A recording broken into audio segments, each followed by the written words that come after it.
Welcome to the Startup Support Surgery podcast, where we light the entrepreneurial spark in medics and healthcare professionals. Join me, Dr. Joe Watkins, GP, business coach, and co-founder of The How People, on a journey to discover where your medical know-how meets the business world. This will help you find some clarity on how to balance work, passions, and family so that you can gain more freedom and control over your life, but also continue to help people, which is actually why most of us went into medicine to start with. Embarking on this entrepreneurial adventure is not easy. It is a roller coaster of emotions, but it's hugely rewarding and exciting in the process. Drawing on my 20 years of blending medicine and business as a GP, I am here to share experiences, insights, and lessons. Expect lively chats, expert interviews, and real-life stories from medics who have taken their own path. Let's break free from traditional healthcare norms and explore more innovative ways of making a real difference to people's health and well-being, along with paving the way for a brighter future for us as healthcare professionals. Oh, don't miss my free PDF called From Stethoscope to Startup, which is an 11-page guide in the show notes full of practical help and advice. This is your roadmap to kickstarting your journey with us. Enjoy the show. If you've been listening to the podcast for a while and thinking, I know I want to do something different, I just need help getting clear on what to do and what that actually is, then Clarity is the place to start. Over 30 days, you get the chance to work one-to-one with me and to come along to the group calls inside my main program as well, so that you can start to get a feel of the support and coaching and community that is needed around you to do something different. This is perfect for people right at the beginning of processing all their thoughts and ideas, but it's also great for those who have already got some of the sprinkles, as I say, in place. Maybe that's a website, an Instagram page, an idea, some new training, but you've still got no real traction and no steady clients coming in. And that can give you the feeling that maybe it's just not going to happen. By the end of Clarity, if it feels like the right fit for you and for me, then there's an opportunity to come into the main year-long group program for deeper support, coaching, and community. If this sounds like something you're interested in, then please have a look at www.joewatkins.com, where you'll find a link. Plus, there's an apply to work with me form if you're really not sure what sort of help and support you need. Fill that in and I will get back to you. This week on the podcast, I'm doing something slightly different. 3 years ago, before this podcast even existed, and before I fully believed I had the credentials to be able to coach and mentor doctors doing things differently, I had this conversation with Rachel Morris. Back in November 2022, Rachel, who you will know is host of You Are Not a Frog podcast, invited me onto her podcast to talk about entrepreneurship, transferable skills, side hustles, and the endless possibilities available to doctors outside of the traditional path, after we were introduced through a mutual friend and business mentor, the lovely Alan Wick. At the time, I didn't realise quite how important that conversation would become for me personally. During that conversation, Rachel helped me recognise the immense transferable skills that I'd developed through starting, scaling, growing, and experimenting with businesses alongside my medical career. That conversation and episode gave me confidence. It gave me amazing visibility, and it really helped me articulate ideas that previously had been only half formed in my head or written in the notes section of my phone. In many ways, it became one of the starting points for the coaching and mentoring work that I do now. Listening back to this podcast on a journey the other day, 3 years later, I can hear the beginnings of so many things that I've gone on to build since. Various frameworks, lessons that I teach, and ideas that I now weave throughout all my programs and coaching. The fears, the doubts, and the questions that we discussed on this podcast are so relevant for healthcare professionals out there doing their own thing today, which is why I wanted to reshare this conversation with my own audience rather than leaving it hidden away in the podcast archives. If you've ever wondered whether there might be another way to work, to lead, to create, or to build something alongside medicine, I really hope this episode gives you permission to explore that possibility. Sadly, the how people that I mention at the end is not trading at the moment while Polly and I focus on our own projects. But like every good 80s and 90s band reunion, I'm fairly sure that we'll be collaborating again one day with a lot more experience, wisdom, and stories to tell. A huge thank you to Rachel Morris for giving me that platform back then and for championing these conversations long before many others were having them. Let's get into it. It's wonderful to have with me on the podcast today Dr. Jo Watkins. Now, Jo's a GP, she's a life coach, she's a mum of 4. She's also the co-founder of The How People, which is a digital platform for teenage girls and young people who are transitioning to secondary school. So welcome, Jo. Thank you very much for having me, Rachel. It's really good to have you with you. I mean, you do an awful lot of stuff. I know it sounds like it when you list it like that, but I'm a constant juggling, balancing act, which sometimes goes really well, other times frays at the edges, but I really, really enjoy a very busy and fulfilling professional and personal life. And I've got Jo on the podcast today to talk about how we can do things differently, particularly how doctors and other people who maybe feel that they've only got one set of skills working in one profession can actually access some of those other skills, such as creativity or business skills and things like that, to either, craft their jobs within the role that they're already doing, or maybe even do something different. Because I think that's something we struggle with a lot as doctors. And Jo, I know that you have done a lot of different things actually, and which included starting a small business with granola. Is that right? Yeah, that's right. I mean, I followed a very traditional path from medical school, although I've realized in retrospect that I've jumped through slightly different hoops, and I think probably right from the beginning was fairly unemployable, I would now say in retrospect. I qualified from Liverpool University, did my house jobs, and then went out to Australia, as many of us did. And when I met my partner, we were up in Nottingham, and we decided to move down to South Wales for a bit of a lifestyle change. And I found myself in an amazing practice as a long-term locum, and they very kindly offered me a part-time partnership. And I think very early on in my partnership, I realized that I like to sort of mix things up a little bit. The first thing I got hold of was the practice website, and I started sort of redoing. Well, actually, I started a practice website with a web developer because I didn't know how easy it was to do your own at that point, and that led me on a slightly different path. And I remember one of my partners at that point saying to me, you're really entrepreneurial. And I didn't really know what that meant, particularly at that point. But I carried on. I had 2 children very quickly after becoming a partner, and then went back part-time. We've always loved to travel. And at that point, we took a big trip over to Canada, and I was introduced to my cousin's granola recipe. We've got family over there. We spend a lot of time over there. And I remember thinking, oh, this is lovely. I wish we could have something like this at home. So I kind of brought back this idea and this recipe. And again, had no idea what I was doing because I'd never, ever, ever had a business. I'd played around with acupuncture. I'd played around with Botox a little bit because I thought that was a good thing for me to do outside of medicine. But I didn't really know what running a business was about. So I started making this granola at home. I offered it to a few cafes. Before I knew it, after about a year, I was selling it all around the country in farm shops, and I was in markets, and it became this like huge thing from the kitchen table.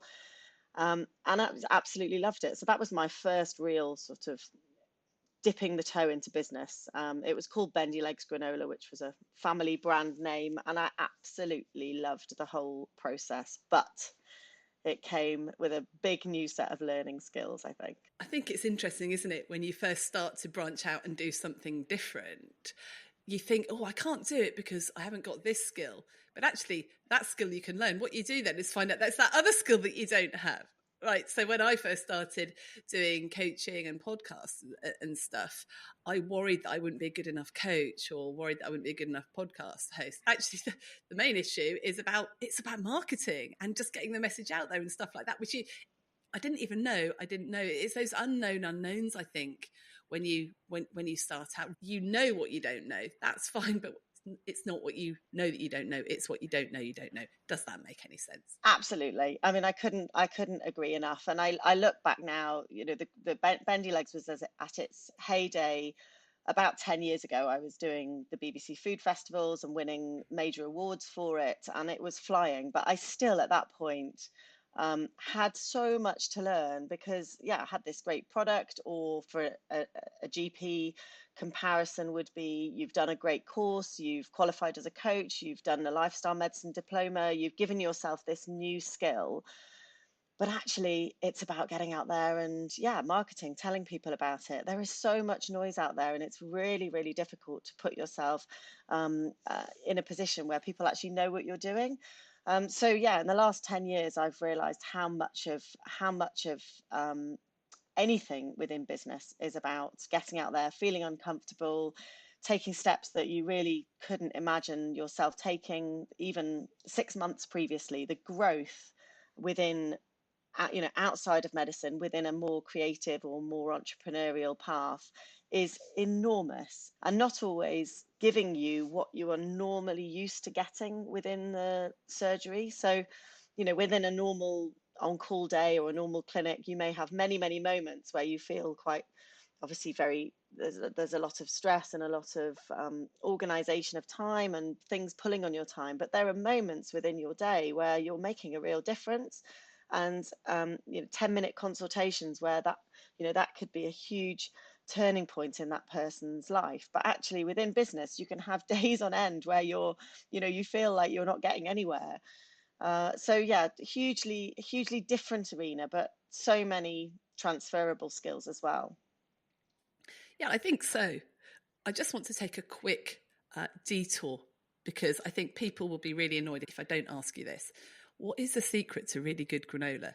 Seriously, is there a secret ingredient you could tell us about, or just a secret No, method that makes it really good? the secret ingredient to granola is your wet base. So you have your dry stuff, which can be anything you want, seeds, mixes, oats and stuff, but it's the wet mix, which needs to be predominantly apple juice. I'm not going to give away the full recipe here, but predominantly apple juice with some maple syrup, rapeseed oil, and a little bit of vanilla extract.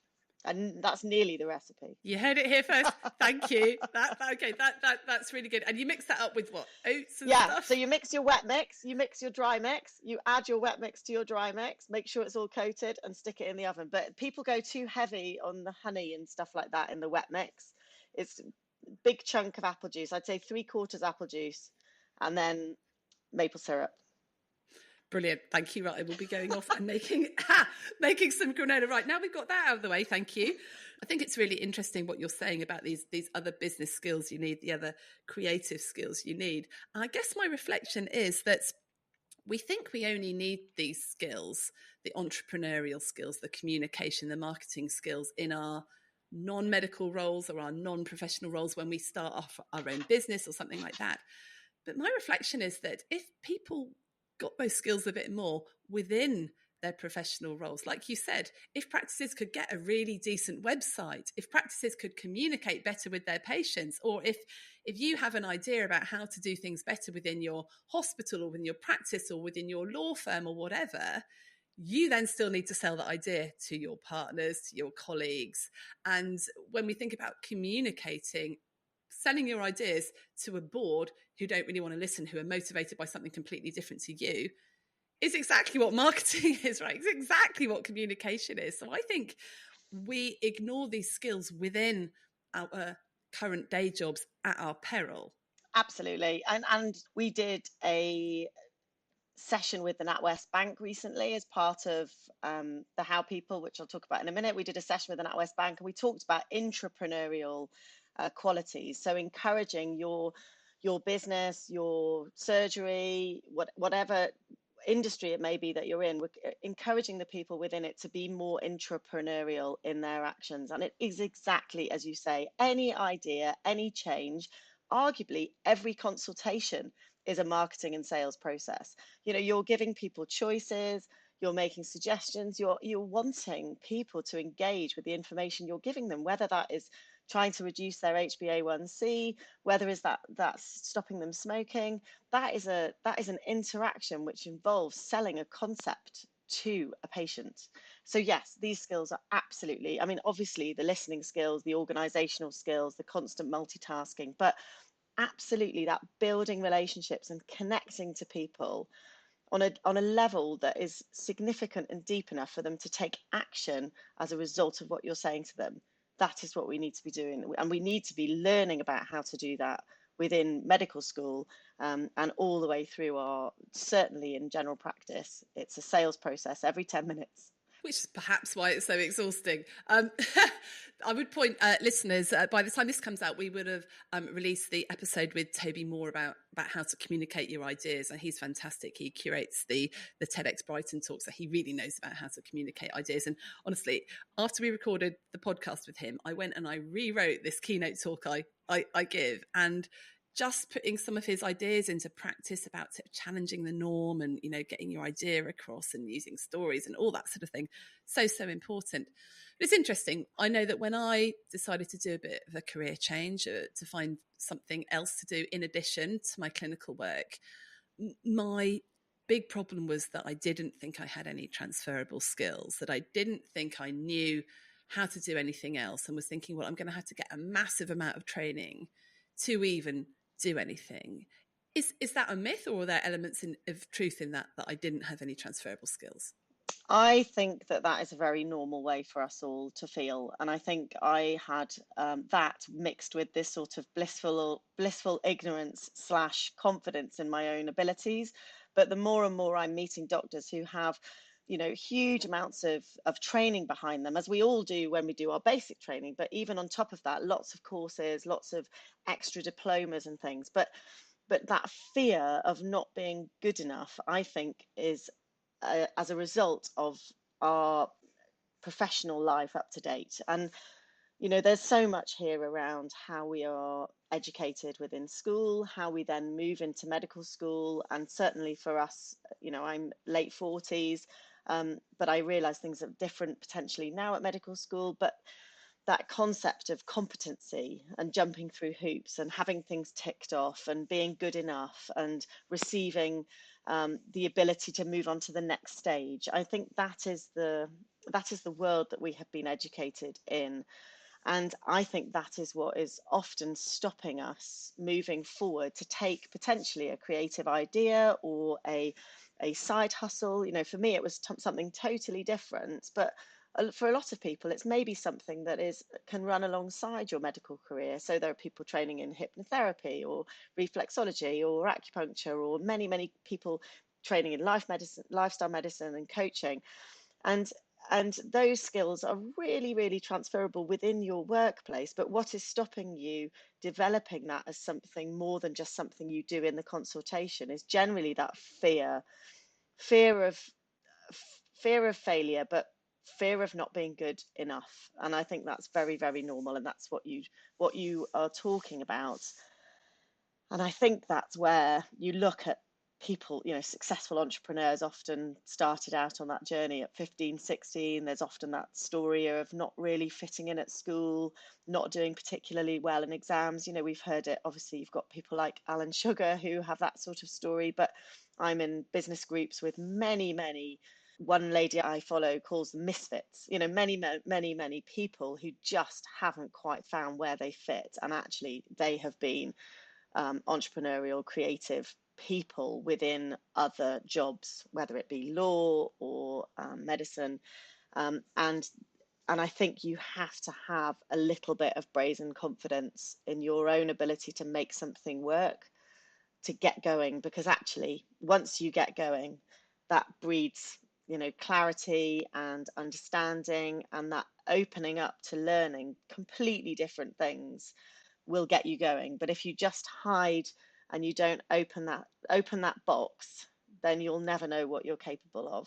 And I did that quite deliberately at one point because I felt like I needed to take action to develop a different business once I decided Bendy Legs wasn't for me. And just, sort of coming back to that, it basically just overtook my life and we were running an industrial kitchen while I was pregnant with a third child and a dog, and it just was not practical So I had this sort of period of time where I was looking at outsourcing the production. I was going to have discussions with bakeries. I was looking, people were saying you should go on Dragon's Den, you should do this, you should do that. And I suddenly imagined myself as an owner of a business with a massive industrial unit in the middle of Swansea city centre and lots of people employed to make granola by me. And I thought, hang on, this isn't quite what I want to do. I love running a business. I have loved creating a product and a brand, but I've got to think about my why. And I think that's really important for anybody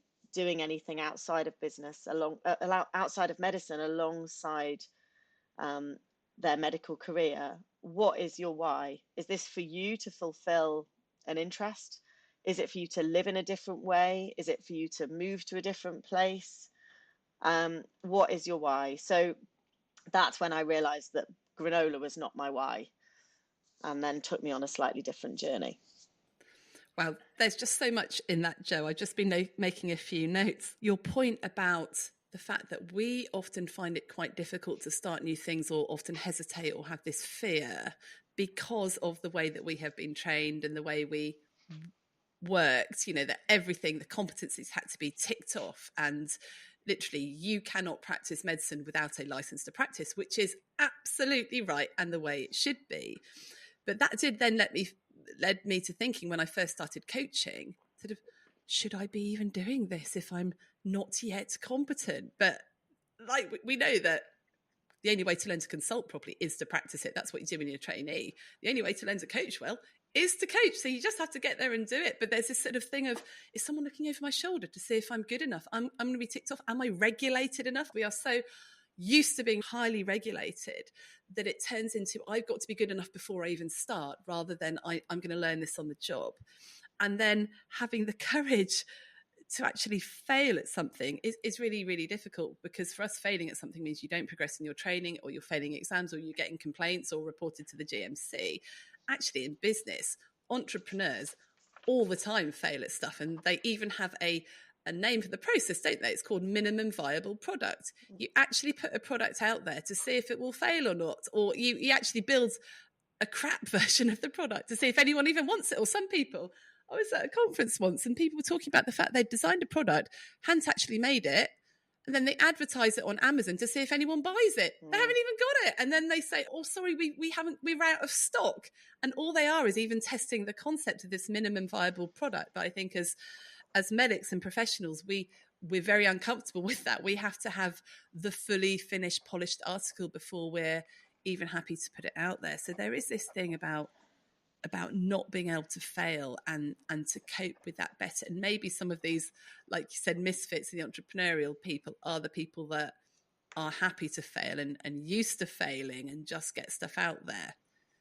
Do you think that's the case, or do you think you can learn to fail just by practicing? I certainly think that there are people that are happy to fail and don't see it as failure. And that's what I would say, certainly about any business journey. And I don't want to focus just on business outside of medicine, because I think I realize that's not for everybody, but that is obviously where my experience has been. They say there's no such thing as an overnight success in business, and that's true, because actually the 20 years prior to that have been the trying and the doing and the experimenting and the failing.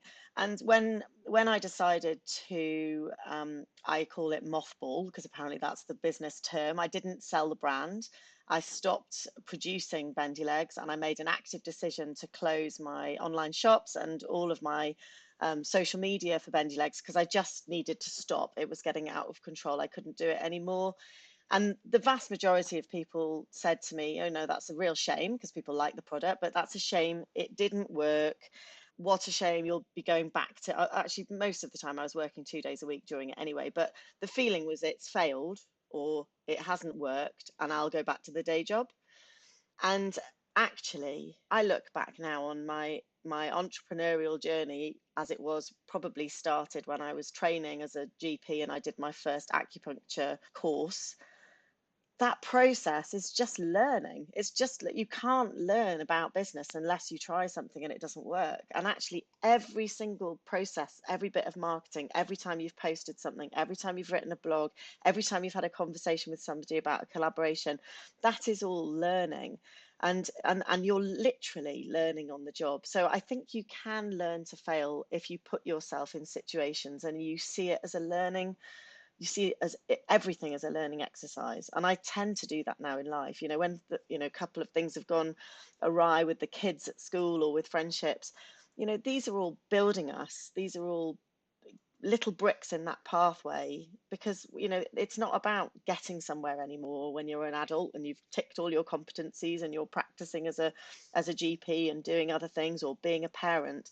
It's about learning from our mistakes and from things that have gone well, and practicing to fail. Maybe that's something we should be doing. Yeah, I think if we just view things as testing rather than failing. So, that's what you do with, I'm told, when you start doing paid social media ads, you do A/B testing. You put A ad out, you put B ad out, and you see which one does better. That is all you're doing. So when you're starting doing things in a new business, or you're starting things within your practice or whatever, you test what is going to work. You could call it PDSA, couldn't you? It's PDSA cycling. It's testing these concepts, but you can do that just as much with the communication and the website development as you can with your sort of clinical processes, can't you? So I think you're absolutely right. Think of things as testing, not failing. And I do know that I would say tested several different things with my work and business before we settled on the one thing, which is, resilience for professionals in positions of responsibility in high stakes jobs. That is where we said, but I did all sorts of other stuff in terms of particular types of training, etc., before we actually found that this is the thing that people really, really want and really, really need. So yeah, it's interesting. The other thing I really like is this mothballing thing. It's the courage to stop. It's courage to stop something that's really successful. Yeah. And I do know, is it Warren Buffett says, who I think he owns Walmart, doesn't he? He's one of these sort of big business guru, gets quoted all the time. But he said, a business's success is defined by what they say no to, by what they stop doing, rather than what they start doing. And I think you can apply that to your professional life, not just a business life, but your professional life in a partnership, in a healthcare provider, etc. What are you going to stop doing because you can't do everything? And what are you going to really, really focus your time on? And then that comes back to your point about what is your why? Yeah. Why are you choosing to do this? So for you, what has your why been for doing different things? Well, after we stopped Bendy Legs, we actually took a bit of time out to travel with the children. So travel's always been a huge part of mine and my husband's life before we had children. And during that time of traveling, I actually made a point, and I now realize I was self-coaching. Really, I was reading up a lot about coaching. I was listening to YouTube, listening to podcasts, looking at YouTube, and finding out what my why was. And actually, what I've realized, my why is around being around for my family before and after school. I want to be able to be here. I've had 4 children, and I want those children to have the best opportunities and be in the best position to do whatever they want to do. But I'd like to be around. And I know that might seem, like a selfish why, but I want to be here for them before and after school if I can. I also want to be able to work from the top of a mountain and deep in the rainforest and anywhere possible. So I want to have flexibility. I want to be able to curate and run my own life, without the constraints of others, without booking holidays, and without fighting over annual leave and that sort of thing. So again, arguably a fairly selfish why. So, but I'm being really honest here, because I thought I got to a point where during that time, I remember thinking I need to be able to be paid for being me, but not be in a surgery.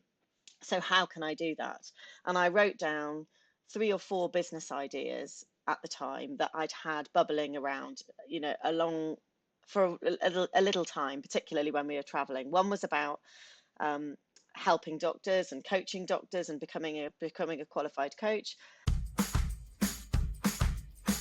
So Sometimes the day feels like a race you just can't win. Back-to-back clinics, mountains of paperwork, endless emails, no time for lunch. It can make you feel desperate to just hit that pause button.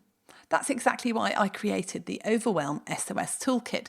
In just 10 minutes, our step-by-step guide will help you untangle the mental clutter, see what truly matters, and release the rest. The result? You'll know exactly what needs your attention first, reduce decision fatigue, and finish your day with a plan that makes your next day at work feel manageable, not endless. Download your free copy now at youarenotafrog.com/overwhelm. One was around helping young girls in that transition from primary to secondary school who need role models, they need help with social media, they need self-confidence and self-esteem help because their confidence and self-esteem is dropping off at that age, and how can I help with that? And that came from an idea that we were involved in a project in Canada. So I thought that was something I could do. And then the third one was around mentoring and mentor matching teenage girls slightly older, 14 to 16. Again, these come from personal needs, I think. You know, I wish I'd had that when I was 16. I wish I'd had somebody that wasn't my parents or, a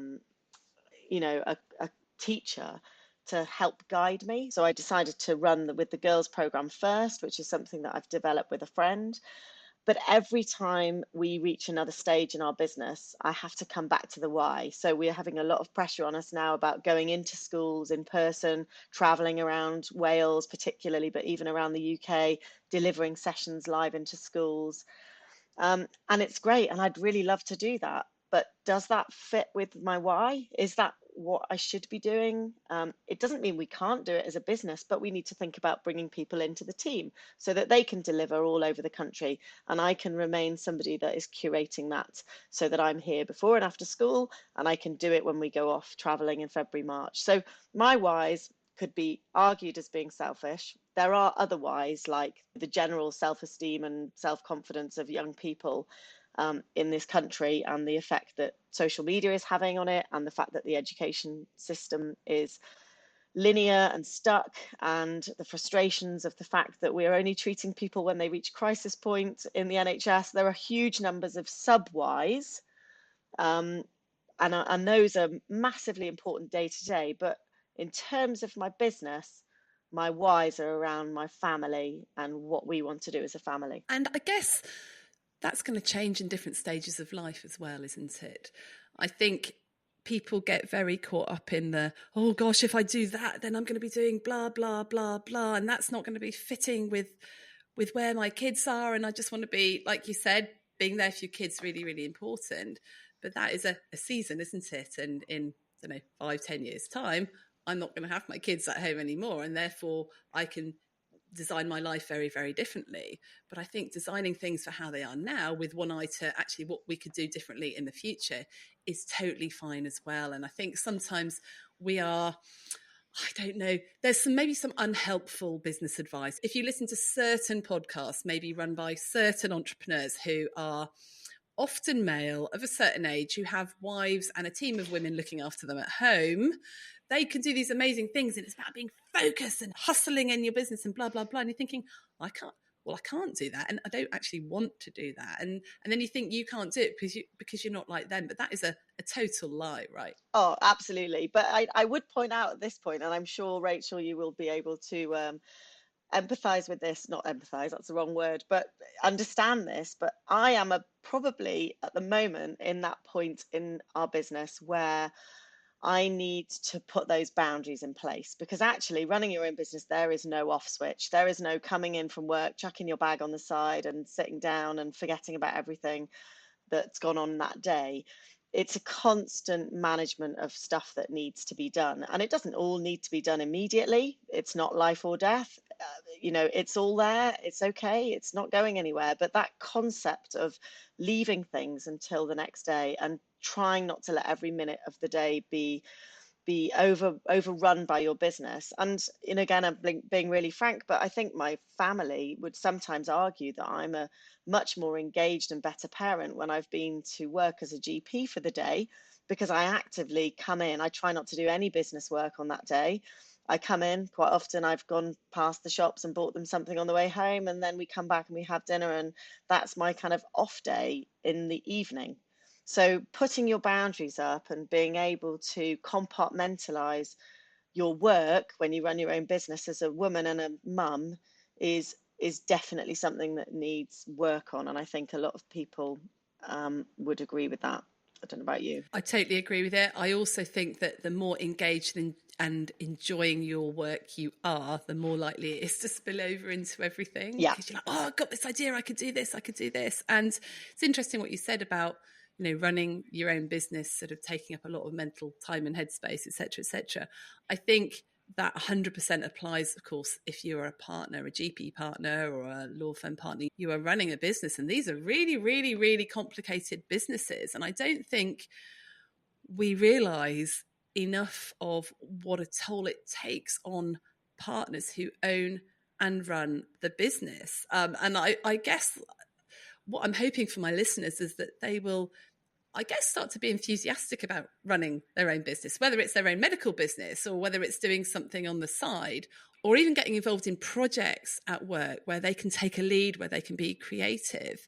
Because actually there's so much stuff, if you've got that freedom, even in a GP practice, it feels like you're told to do stuff from above, and you are told to do a lot of stuff from above, but you have quite a lot of freedom to be able to run the business in the way that you want to, in terms of how do you manage your staff, how can you communicate with the patients, what image can you project to the patients, how can you communicate to them and manage their demands, etc., etc. So there's loads of different stuff you can do there. And it is quite fun thinking about this. And I think this is where it becomes quite strategic. And what I missed when I was just delivering stuff and working clinically is the strategy, is this problem solving, is the thinking into the future and being creative about a bit of stuff. And for me, doing other stuff just helps me use those other bits of my brain yeah. that really need to be engaged, rather than the sort of sitting in an office on my own all day solving other people's sort of small problems. I think Not small problems. that's the frustration now, isn't it? That the day job has just become firefighting, and there aren't the minutes in the day to sit down and think, right, okay, how could we do this differently? How could we manage our staff better? How could, you know, it's just constant. And you know, I really feel for people that, you know, partners that are in charge of the business, I think, aren't able to do that at the moment. But maybe now is a time that we have to force that time into our days and into our weeks, because you know there can be creative projects that can give you that enjoyment that you're potentially lacking by just managing the day to day. So I think that, you know, a really easy starting point, you mentioned staff. I think it's remembering those human connections are really, really important. And again, another term that I had no idea what it was, and I hated it when I first went into business, because I realized I do it all the time, and I don't like it, the fact that it's called networking. But I am constantly nosy. Like pretty much every patient that leaves the room, I've got some idea of what they do, and you know, if I have time. But making those, I call them micro connections. So taking those moments with people, whether it's reception staff, whether it's patients, whether it's, you know, nurses that come in ad hoc, or the locums that work with you, just trying to connect beyond the clinical stuff that needs to be done and the organizational stuff. And it doesn't need to be a long conversation, but it's just a little conversation. The difference that will make to their day and the difference that makes to your day will just add a different energy to the whole team. It's just so special. And I work in a really busy practice on a Wednesday. I do one on-call day a week, and I work with the most amazing nurse who just brightens my life every time she pops into the room. And I think sometimes we forget to have those connections. So that would be a good place to start. I love the fact that you brought networking in there as well, because I do quite a lot of career coaching with doctors, and often when they want to do something different, they not sure how to find anything different. They've got a vague idea that there's an area that they might like to explore, but they'll say, well, I don't know where to look for the jobs that are advertised. And my answer is, I don't think I have replied to a job advert probably in 20 years, because every single job or role I found was through talking to people, just chatting, and through networking. And networking is nothing more than finding someone that is working in that area or you've heard of, or what. It's how we met, wasn't Yeah. it? Someone said, oh, you should talk to Joe. I think you've got quite a lot in common. So we just jumped on a call and here we are now doing a podcast. But just finding someone going, can I take you for coffee and pick your brains? Or could we have a quick Zoom chat? Because I'm quite interested in this area. What do you think? You pick their brains, and 9 times out of 10 at the end of the conversation, they'll go, oh, you should talk to so-and-so. And someone's looking for that person. And it just snowballs. And it is so, so important. And the other thing we get wrong about networking as doctors is this is linked to networking. We try and do everything ourselves. So I was doing a career coaching session with a doctor that was wanting to set a particular thing up. And she was saying also she'd looked at all the stuff around how to do it and how to run a particular clinic in this, but she had some big questions and she wasn't quite sure. And she'd been on the CQC website. And I said, well, have you talked to anyone who's already done it? Oh, no, I haven't. Oh, well, why not? Well, she said, well, they wouldn't want to talk to me, I don't think. I mean, could I do that? I said, the easiest thing in the world would be to jump into some sort of Facebook group that's got people that do that same thing as you're doing. Just direct message them, one of them, go, can I pick your brains about how you did it? Because I think we feel that we've got to learn everything ourselves rather than just copying someone else who's done it. In my career, it's been so helpful to have someone going, look, this is how you do this. Let's set it up together. Bingo, you've done it. It probably would have taken me 3 days of work to do that. So getting the right help and asking the advice of people that have done it before. In general, I think people worry about doing that because they think, oh, they won't want to because there'll be competition or whatever. But actually, most people are only too happy to support someone coming through, doing something different, wanting to start something different. Have you found that as well? Oh, I can't. I mean, I could be here for hours telling you about the different stories of people that we've reached out to, but totally. And I think this concept of competition does hold people back. It's like, oh, somebody might steal my ideas, or they might think that I'm copying their ideas. Like, just get out there and direct message people, pick up the phone, be brave, because everybody wants to help everybody else. And we have a big saying in our business, which is about collaboration over competition. At the end of the day, we are coaching, helping, mentoring teenage girls. We're going into schools. We're running confidence workshops in schools. There are lots of people doing that. We're not the only people doing that. And do you know what? Most of them we know on first name terms, and we email. We work together and we help each other. And actually, it's only by connecting with people that are really doing exactly the same as you are in that area that you will learn. And interestingly enough, I think if every medic sat there, they would recognize that they do this when somebody rings them and says, oh, my daughter Sarah wants to go to medical school. Will you have a chat with her? Or do you know anybody that so-and-so can go to for work experience?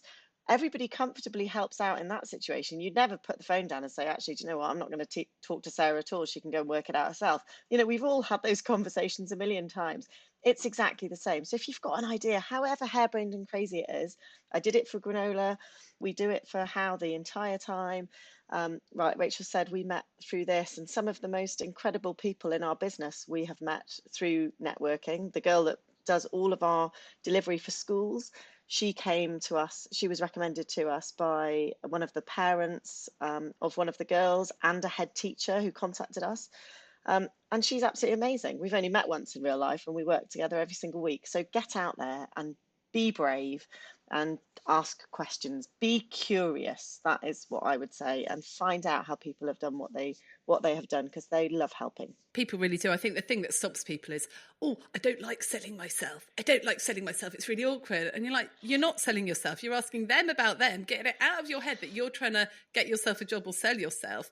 The more curious you are, the more questions you ask, the more sort of attractive you'll be anyway, because somebody like, oh, this person really wants to understand and know. Yeah.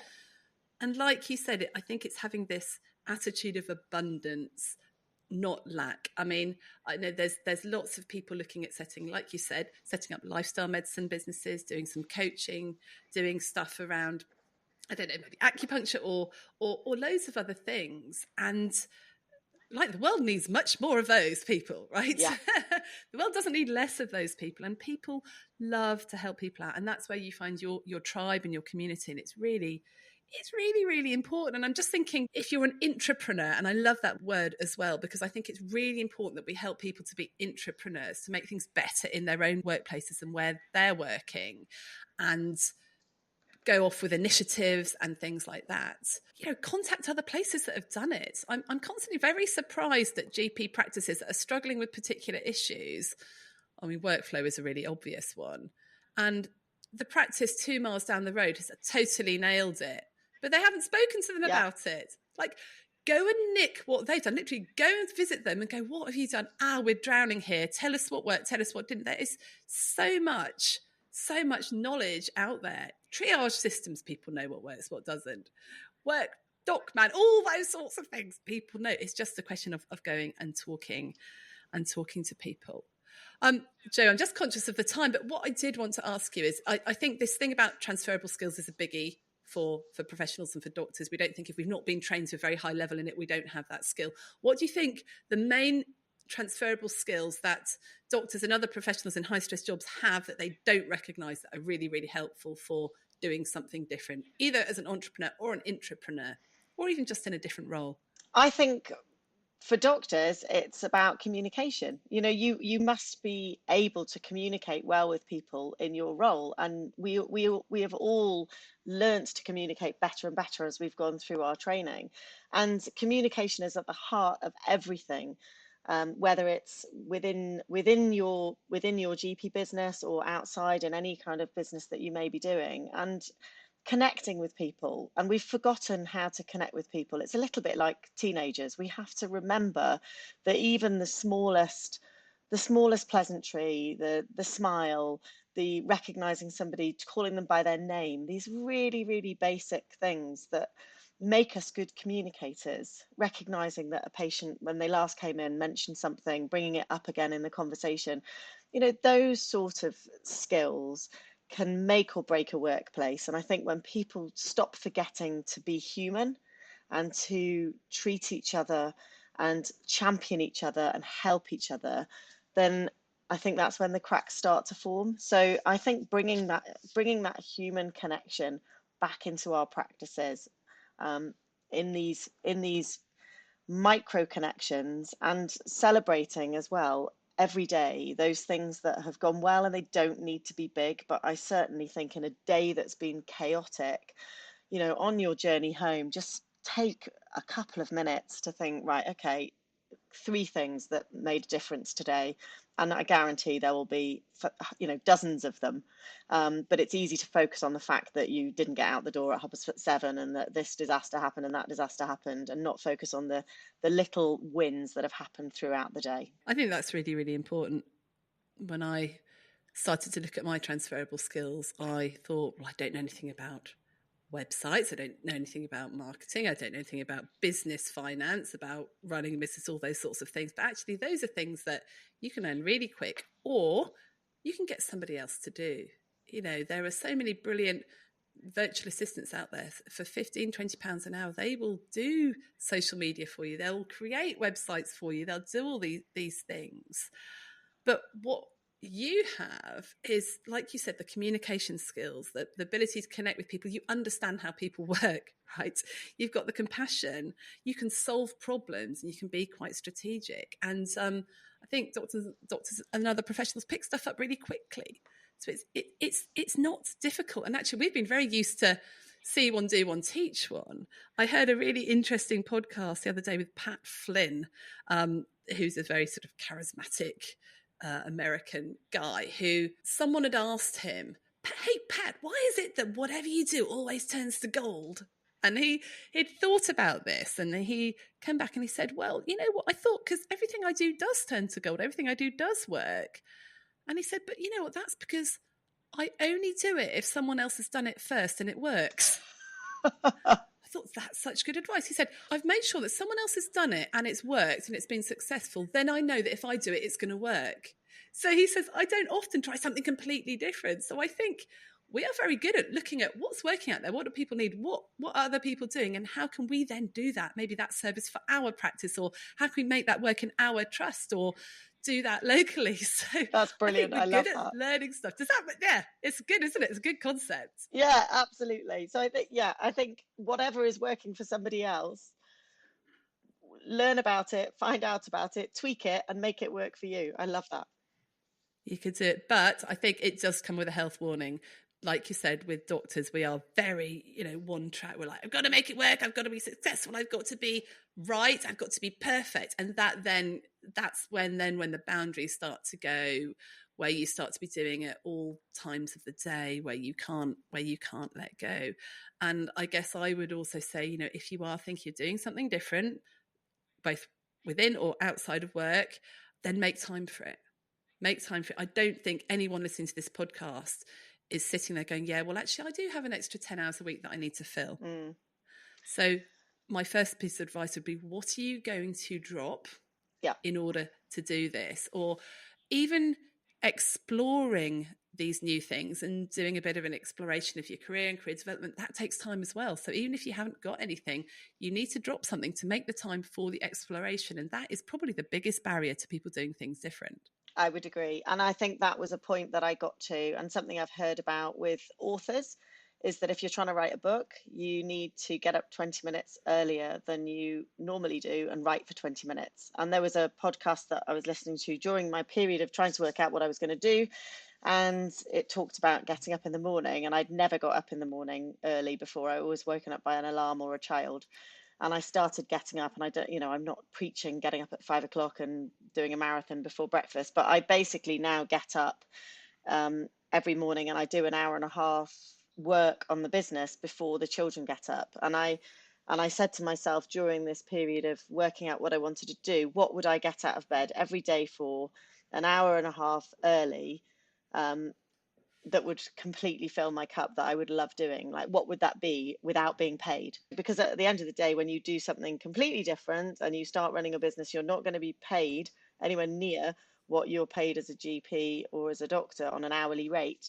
So you have to be prepared to do the hard graft. And it's not, I'm not pretending it's easy. It's not easy. It's a hard slog, but there is nothing more satisfying and amazing than creating something yourself and loving your work. And I just hope more doctors can find that balance to be able to keep doing amazing work for the NHS, but be able to balance it with a different project within their practices or outside of their practices that can light them up and fill that creative flame. Totally 100% back that. I think I just want to come to that point as well.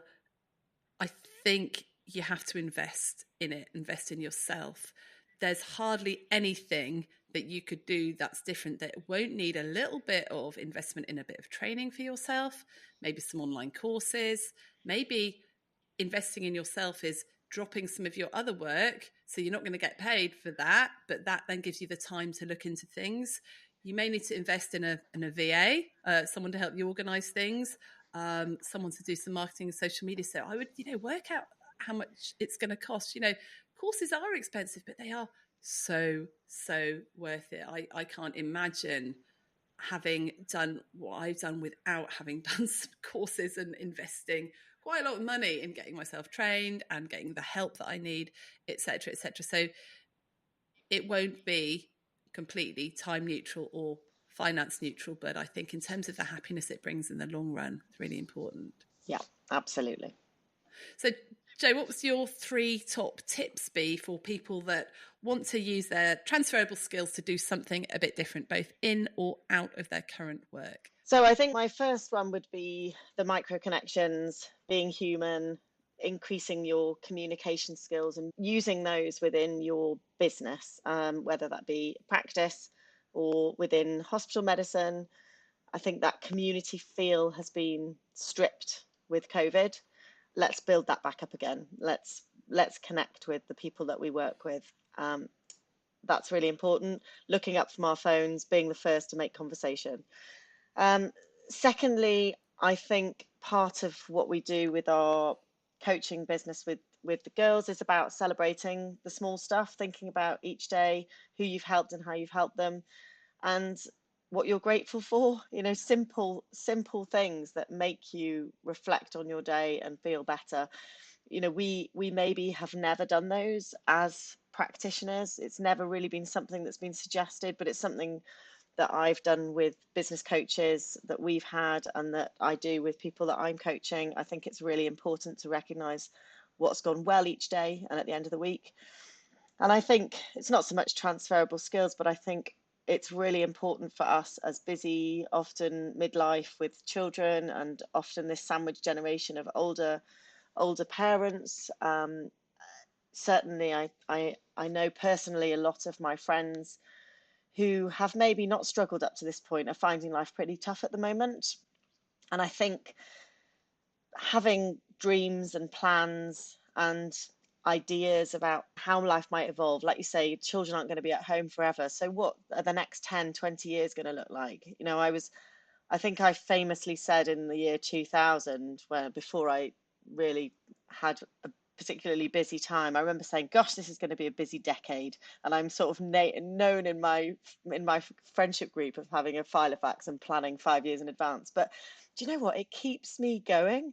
Like having those dreams and plans and things that I want to achieve and do, and I've got a whole book of ideas that when I've got time that I'd love to make into reality. Having things to look forward to, and it could be as simple as a weekend away with the family, or a weekend with a load of friends in 3 months' time, whatever it is. Have some plans and put those into place, because we all need that connection with people that we love, and we all need to have things to look forward to. So that's whether you're in business, whether you're in hospital, or whether you're in general practice. Bringing in those little adventures and plans, little ones, big ones, whatever they are, will keep you going in these busy times that we're in. I love that. Wow. I guess my 3 tips would be, first of all, make time for it. Make time for what you want to do differently by dropping something else, by making time to explore and network. And what we will do is put a link to our Thrive Week Planner tool in the show notes. So that is a very simple tool that helps you look at what your current week looks like, and then look at what your ideal working life would look like in terms of how many sessions a week, etc., etc. So you can start to plan what you will do differently, things that you need to drop or amend or change. I would also say invest in it. Invest in it, whether it be time or financial. It will probably need to be both, actually. And I love the idea we talked about earlier, that instead of seeing things as failures, see things as you're testing stuff. You're testing a load of stuff to see not just what works, but what you enjoy. Because your granola business totally worked, right? Yeah. You just knew that you weren't going to enjoy it in the long term. So it's not a failure, it's just testing. And have at the back of your mind, we're not just testing whether this business concept works, because lots of them will work. It's like, is this right for me to do long term? Is this the sort of life that I actually want? So Jo, it's been brilliant to chat. It's been really helpful. If people want to find out more about you and what you do, how can they get hold of you? The easiest place to get hold of me at the moment is via the howpeople.com website, or hello@thehowpeople.com. I'm also setting up a mentoring and coaching program for GPs and medical doctors going into their own businesses. So you can always contact me on joe@bendylegs.com, which is my email for that. I had to keep the Bendy Legs in there because it's such a good name. And I've got a program coming out for doctors with established businesses to support them for 3 months. So yeah, just reach out, direct message me on Twitter, LinkedIn, Joe Watkins, or the How People. Brilliant. Thank you so much for coming on the podcast. We'll have to get you back at another time to talk about all things sort of business for doctors. I think it'd be really helpful. So thank you. Thank you very much for having me. I hope this episode has sparked some new ideas or challenged your thinking. Transitioning from medicine to business is not easy. It's about adapting our skills while embracing the unknowns of entrepreneurship. It can be nerve-wracking, but remember, you are not alone on this journey. Please feel free to reach out to me via direct message on LinkedIn or Instagram, or just shoot me an email at joe@bendylegs.com for support. And don't forget to grab the free PDF from the show notes, From Stethoscope to Startup, which is your go-to guide and resource for diving into entrepreneurship. Many thanks for tuning in. I will see you next time. Thanks for spending your precious time with me.